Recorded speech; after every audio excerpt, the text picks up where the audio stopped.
ইসলামপুর থানার পুলিশ ওই ইসলামপুরের rest office থেকে 4 জনকে কোর্টে তুলছে, কি ব্যাপার রয়েছে?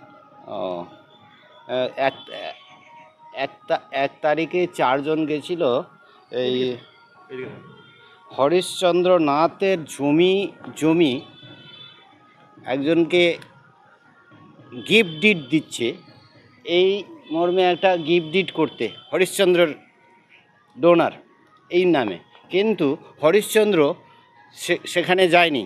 হরিশ্চন্দ্রর হয়ে অন্যজন ফলস ডকুমেন্ট নিয়ে হরিশ্চন্দ্র সেজে ওখানে গেছে। তখন ওনার এডিএসআরের সন্দেহ হওয়াতে ওনাকে জিজ্ঞাসাবাদ করে।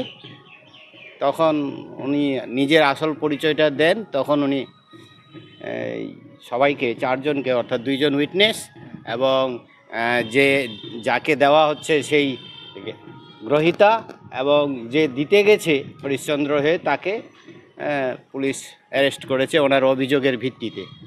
এবং তাদেরকে পিসি চাইছে যে এই যে ফলস ডকুমেন্টগুলো আধার কার্ড, ভোটার কার্ড প্রিপারেশন করেছিল, সেগুলো কোথার থেকে করলো এবং কার কাছে করলো সেগুলো জানার জন্য, এবং কারা কারা জড়িত এর মধ্যে তাদেরকে অ্যারেস্ট করার জন্য পুলিশ 7 দিনের পিসি চাইছে।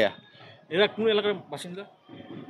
এরা তো আমাদের ইসলামপুর এলাকারই বাসিন্দা, ইসলামপুর পিএস এলাকারই বাসিন্দা। একজন, তার মধ্যে একজন ল ক্লার্কই বলা যাবে, উনি বিএলআর অফিসে ল ক্লার্কগিরি করেন।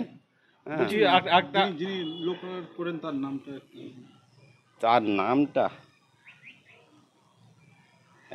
এটা আপনারা কেটে দিন। তার নামটা কি? কাদের ইসলাম।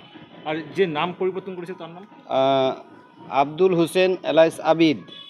সে এসেছিল হরিশ্চন্দ্র নাথের হয়ে। এরা কি কি ডকুমেন্টস ভুয়ো জালিয়াতি করতে পারে?